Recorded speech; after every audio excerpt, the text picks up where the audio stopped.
Hello, today we're going to make a cushion cover, not just any old cushion cover. We're going to pipe it beautifully around the outside and we're going to pop a zip in it so you can take the cover off and wash it. None of these are very difficult skills, but you just need to know how, and that's where I come in. And the first thing I'm going to do is press my fabric. So you will need fabric, piping fabric possibly. You might want to do it in the same. I fancy doing a contrast because this has got a beautiful vibrant pink in it, and I happen to have a lump of silk in just the right colour. You'll need your cushion filler so you know exactly what size to cut. You'll need a zip that covers most of the length, if not the entire length of one side. You'll need piping cord. There are many widths, I'll talk to you about that in a moment. Thread. I'm going to use a zipper foot, but if you've got one, you might want to use a piping foot. Can you see the shape of that allows the piping to ride underneath it undisturbed? Don't kid yourself that you've bought a 16-inch cushion filler, that it will be 16 inches. Not so. When I measured this, it actually measures 15 inches. So we're going to cut our fabric exactly 15 inches. I know you think that's a bit mad because there's no seam allowance, but that is the way to ensure you've got a really smooth, taut cover. So we've had to think about our pattern placement. I haven't actually got a pattern, I'm just going to cut a square. But I've got these two magnificent birds just here, so I'm definitely going to have those bang in the middle if I can. This bottom edge seems fairly true. In fact, it's pretty, no, not quite, pretty good.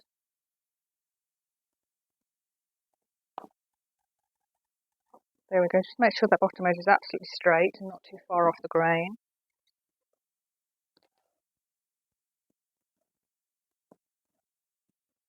So our motif is probably 9 inches in total, so that's flower and bird. So we need another 6 inches to make our cushion cover. So we need to come 3 inches either side of our motif. So 3 inches is there, and 15 inches is there.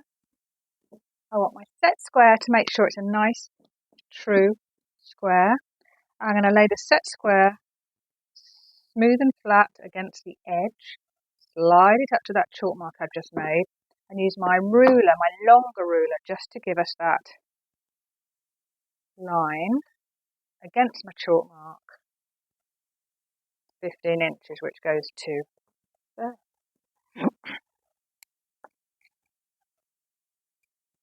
Now we should have a nice true edge with our motif right in the middle.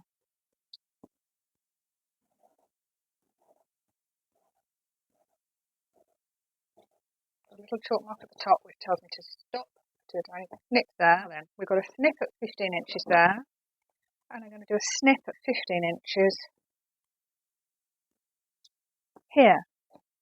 Now if I roll that square up so that the diagonal is bang on the point there and bang on the snip there, that is our true square 15-inch shape. That's a beautiful cushion piece. I'm going to do a very strange thing here. This fabric is quite lightweight, and I'm concerned that when I'm piping it, it's going to pucker slightly. So I'm going to give it a little bit more body by pressing some interlining on the back. Piping. Again, start everything with pressing it, especially in my workroom because I have so much fabric, it's all stashed away. Now for this we don't need the true grain, we need the diagonal, which is the exact diagonal of your true grain. So we're going to pipe all round this 15-inch cushion.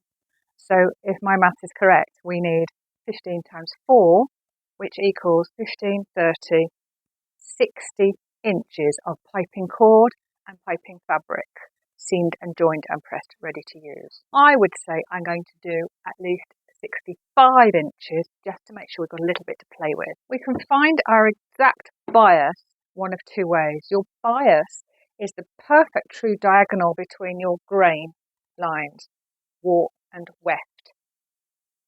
We can do it one of two ways. We can use our set square again, lining it up beautifully on the very edge. Then we know that that is our perfect bias. Or if you haven't got any of those tools to hand, you take one straight edge and line it up with a right-angled straight edge. Quite easy to see on this silk dupe yarn because it's a very clear grain. And then that is your perfect bias. Just rub it with the iron, open it out. That is my line to cut. Now you've lost the strength of the warp and the weft, the bit in the middle has actually quite a lot of give to it. We don't want that give. I'm going to talk to you about that in a minute, but that is actually something we want to try and avoid because at some point it will ping back and you'll end up with puckers.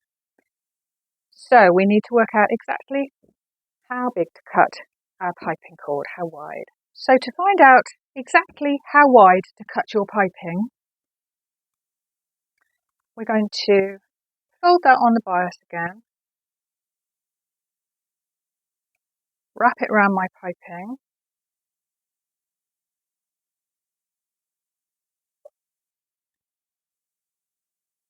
pin that nice and tight, because your piping bias needs to be one seam allowance round the piping and another seam allowance. So that's how much it is round our piping. Our seam allowance will be 1/2 inch. That is exactly how wide our bias should be cut. And that is 1.5 inches.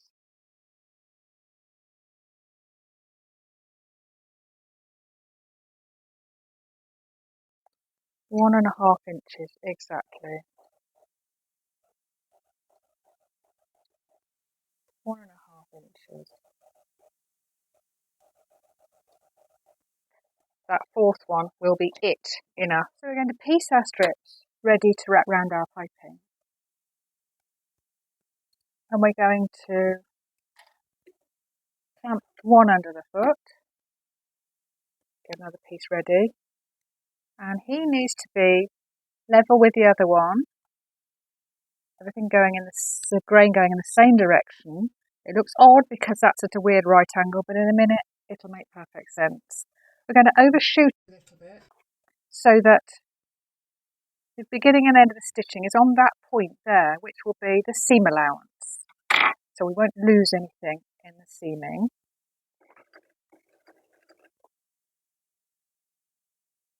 Hopefully that seam allowance will take it just up to that point.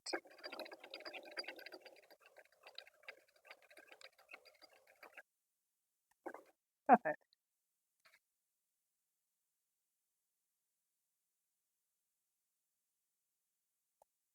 Line up the straight edge with the straight edge.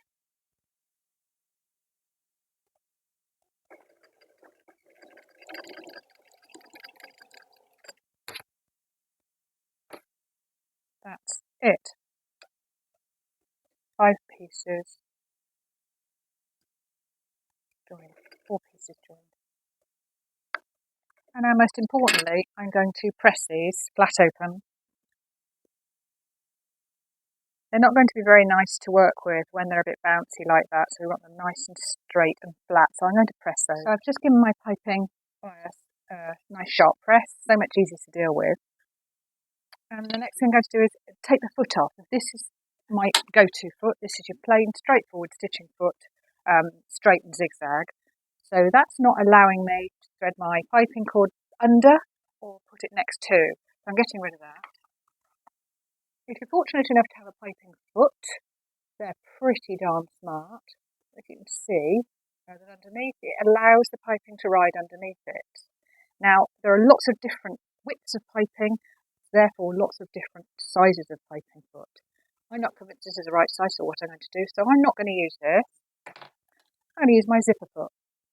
which is probably the second most useful foot you've got in your box. I can choose where my needle goes. I'm going to put my needle on the far left of the foot, so now it'll go straight through that little dent in the foot rather than going smashing through the middle of the metal. You may have a foot that snaps on and you can choose which side to go to. So you need to snap your foot on so that the main body of the foot is on the right hand side. We need to get our work as close as we can to this left side. So my needle's right the way over. Talking about pipings, there are many different widths of piping cord. These are just 3 I have in my sewing box. There are lots and lots. This one's super fine. I've used that in the past on just lovely delicate clothes, waistcoats or bridal wear, and that's just so dainty and very satisfying to use. This one's obviously nice and chunky for upholstery, and then this one's sort of in the middle, perfect for our cushion, and I think it'll be the right balance for the size of the cushion and what we're going to do. You might notice that I threaded up in pink. The main body of my fabric is beige, and if I was just doing back-to-back cushion making, I'd just do it in the beige. However, there is a chance we might see a whisker of the stitching after we've popped the piping in the cushion. So I'm just hedging my bets by having a hot pink thread to match the hot pink piping. So I'm wrapping the bias round the piping. It'll roll round beautifully. That's what bias does. It sort of moulds and folds and smoothly goes round things. And the most important thing is we don't pull tension on this. We don't want that stretching forward. If anything, we want to feed it in a little bit, because that's the thing that's going to make it puckery around the edge of our cushion, and that's horrid when that happens. I'm going to stick the needle in. My piping doesn't actually go to the edge of my bias. That's fine. That's exactly how I want it at the moment. I'm going to roll it round, hold it with 3 fingers, and I'm just going to do 2 or 3 inches at a time. Off we go. I'm trying to hold it flat and feed that into the foot.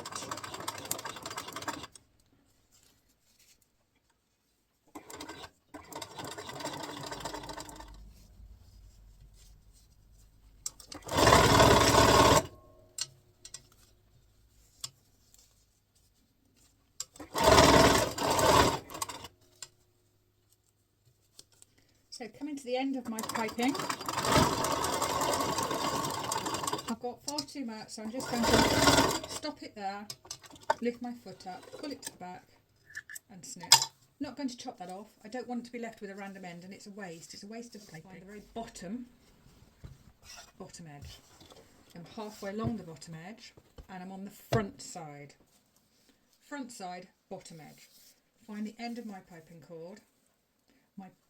My cord is inside my bias about there, so I'm going to start about there. Line up your seam allowances. This is where it's so important to get that just right when you cut it, because now you've got it all going on. You've got the seam allowances lined up. We're going to line that perfectly along that edge. We're going to hold it in the same way. Just grip onto your seam allowance.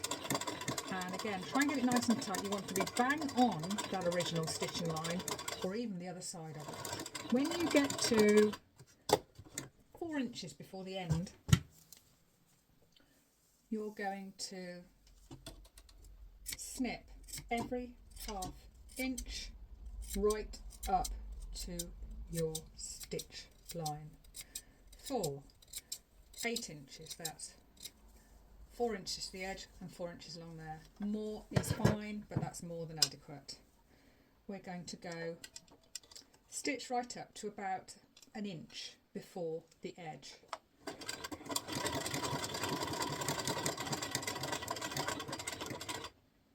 An inch, so that's a seam allowance plus a bit more. And we're going to turn the cushion and roll that round until we're in line here. So we know we've got to come to this point, and we're going to do that slightly diagonal bit. So I'm going to get something pointy, make sure that piping is pushed out of the way. This is in the right place. We just have to make sure everything else follows round the corner. So we're doing a roundy point on that corner. Take it slowly, take it a few stitches at a time. Yeah, like like the look of that. You'll probably see that my foot's going up and down of its own accord. I've got a fabulous knee lift, so that if I knock my knee against it, it pulls the foot lever up.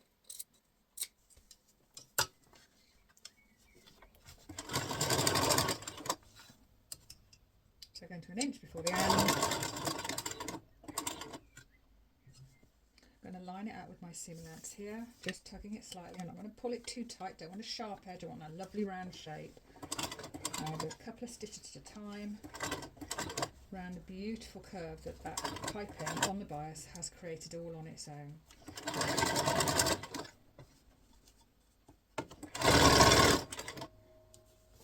Now we get to the really interesting bit. There are many ways that you can join your piping. I found this is the easiest way to do it, and it's pretty tidy, so I'm happy. Our piping cord is to that point, so that is the point where we're going to fold that over, pin it in there. That's one edge dealt with. We're going to take one seam allowance, probably a bit more than a seam allowance, beyond that pin, and we're done with that. I'm going to get rid of that bias piping, throw that away, and we now have the excess of the piping cord to use another day. Now we want to snip probably a good half an inch back from where the join is going to be. We want to access that piping. Snip the thread, get rid of that, and we are going to cut our piping cord at the point where it will meet the other piping cord, which is about there.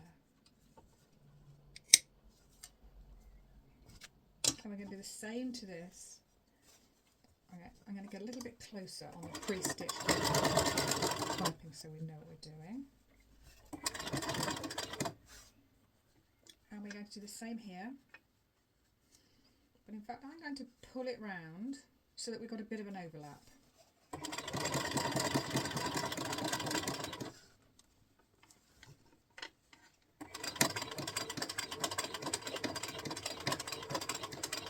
So we make our first bit of stitching.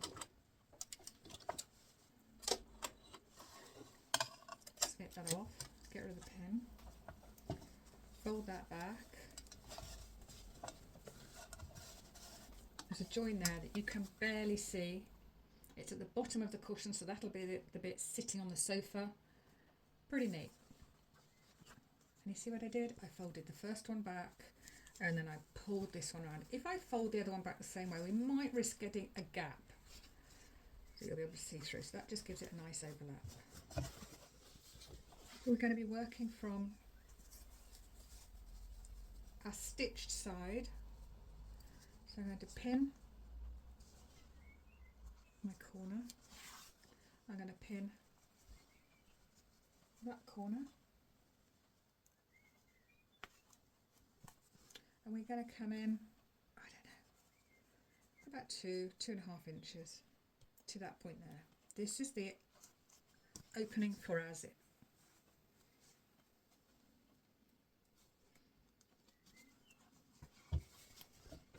Again, we'll need our zipper foot because we're still up against the piping ridge.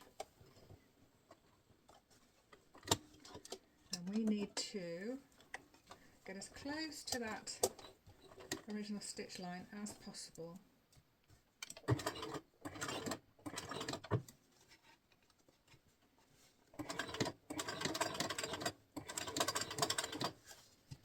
Going to go to that zip, that pin.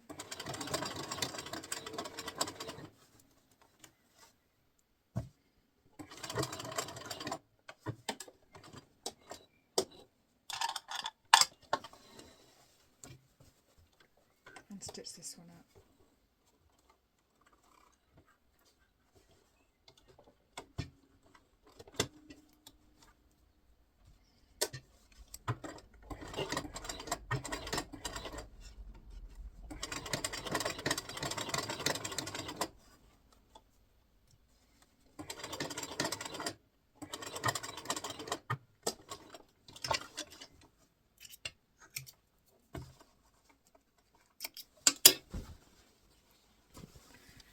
Now you're getting the picture there, aren't you, what's going to happen? But we're actually now going to put the zip in that hole there. So you're going to put the zip in, and you've done either end of the zip there, and we're going to place it front side, piping side down, and just peel that away so we can get, I'm going to put the foot there to keep that tucked out of the way. I'm going to open my zip so I can really see what I'm doing, and place it next to that piping. We've still got our needle and our foot set up in exactly the same way. We're going to sew that as close as we can to our piping. Got to be a bit careful because as it leans against the piping, it's actually going to curl back, and we don't want to catch those teeth or the zip simply won't work. Starting it right up at that edge where we stop stitching the seam. Back a couple of stitches, and away we go.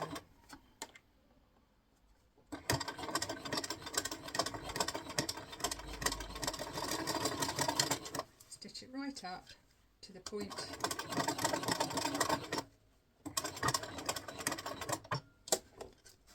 where we stitch the seam, back a few stitches. Now that's one side of our zip done. I'm going to do the zip up and come to the right side now. And now what we're going to do is stitch along and down there. But I'm going to press this flat now. That's going to make our life a lot easier. We'll see what our seam allowance is, we'll press it beautifully, and then that'll be a guide as well as tidy. So just stitched along our first side of the zip, and now we need to press this seam allowance back to make life easier to stitch along there. We know what the seam allowance should be, 1/2 inch.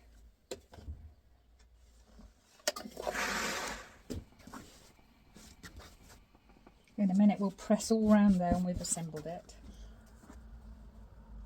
So, pin just this side of the teeth. We want to make sure the fabric butts right up.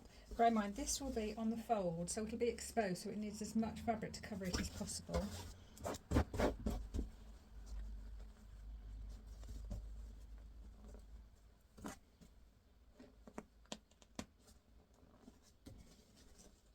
You see what I'm doing? I'm pulling the piping back, making sure my overlap goes right up to the piping. And pinning where I think just the other side of the teeth is.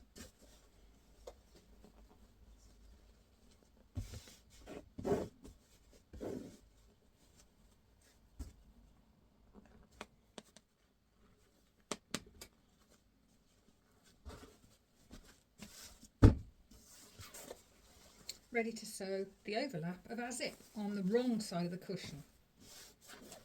We're actually going to be stitching on the main fabric now, so I'm going to have to change the thread to a beige colour so that it's invisible. Start off at the end. Before I do anything, I'm going to have to get rid of that zip end. Push my zip in because it's disappeared behind.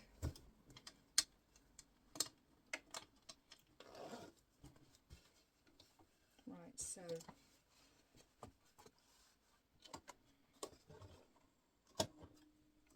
through all the layers, back a few stitches,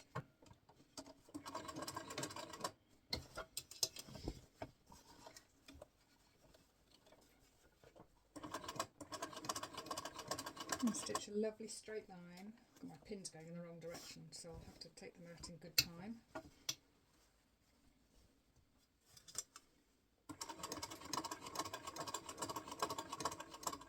We're nearly at the end now. So just at the point where we started our seam, that's where we want to stop.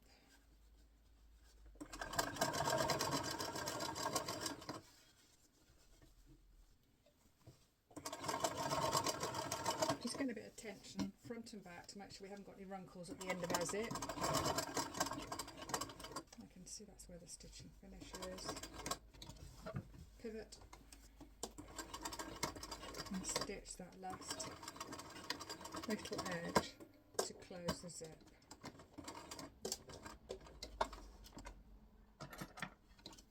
Snip. Before I do anything, I'm just going to open this zip up, because next thing you know, we'll want to turn the cushion through and we'll have lost the zip end and it'll be closed. Done that many times. So we're going to line up the other corners now, because we're going to close our cushion up completely.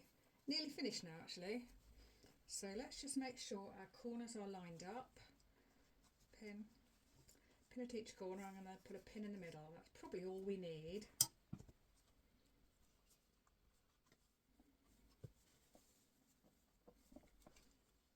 I'm going to pin halfway down the side, corner, halfway down the side, corner, halfway down the side. We've already started off there because we stitched our zip in. We need to open that up flat and get at it again. Start half an inch back from where we started.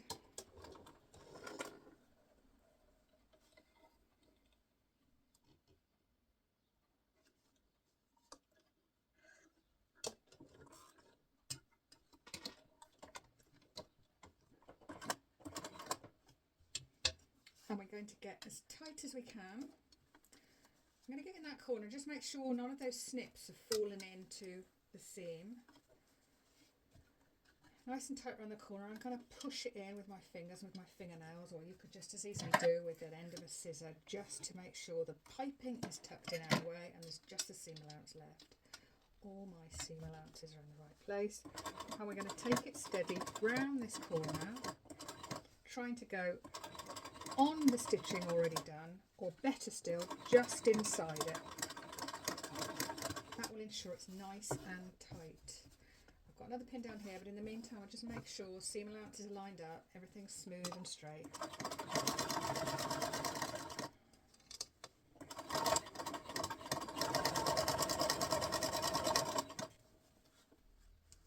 Don't know if you can see that. My pink stitch is my piping stitching, and I'm just outside of there, just inside with my cream sewing together stitch.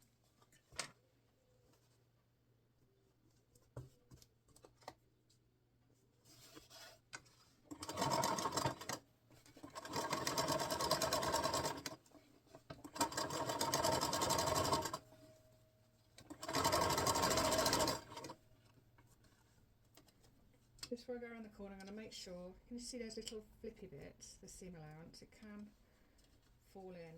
The piping I'm using, the bias, is actually quite a fine silk, so I'm making a little bit of work for myself with that, but I like the colour so much I went with it. Round that smooth corner. The straights are pretty straightforward, it's the corners I want to get just right. Pushing against the piping, trying to get bang on that original stitch line, if not just inside it.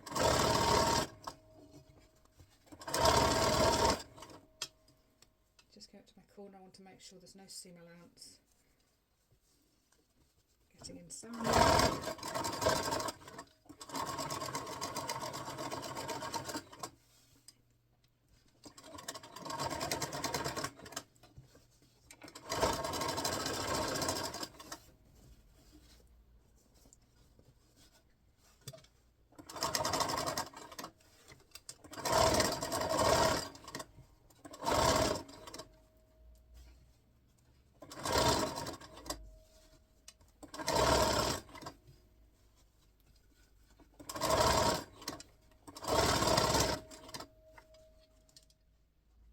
Seam allowances are all okay.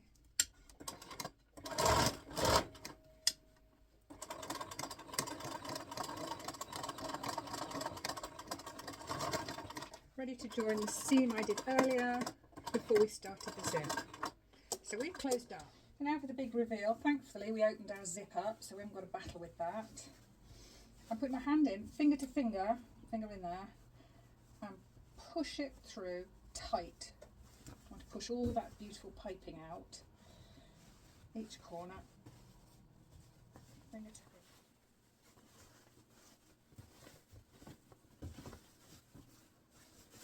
Oh, what a gorgeous colour. So there we have, as planned, our beautiful bird and flower in the central design. I'm going to close the zip. Our corners are looking really smart. Not a square, not a round, just smooth enough for the cushion pad to fill out. I'm going to give that a press all round. You might think it's a bit mad because it's already sticking out and the cushion's going to push it out, but that will just be a really smart finish if you can give that a nice press. No puckers, no wrinkles, because we made sure we didn't put any tension on the piping. That's nice and smooth.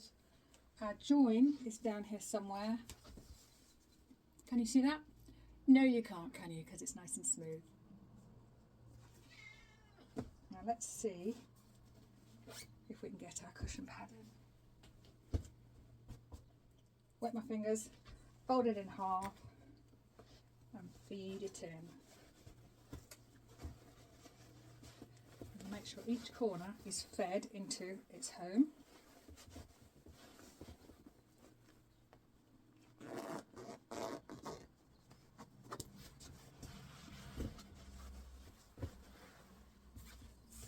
There you go.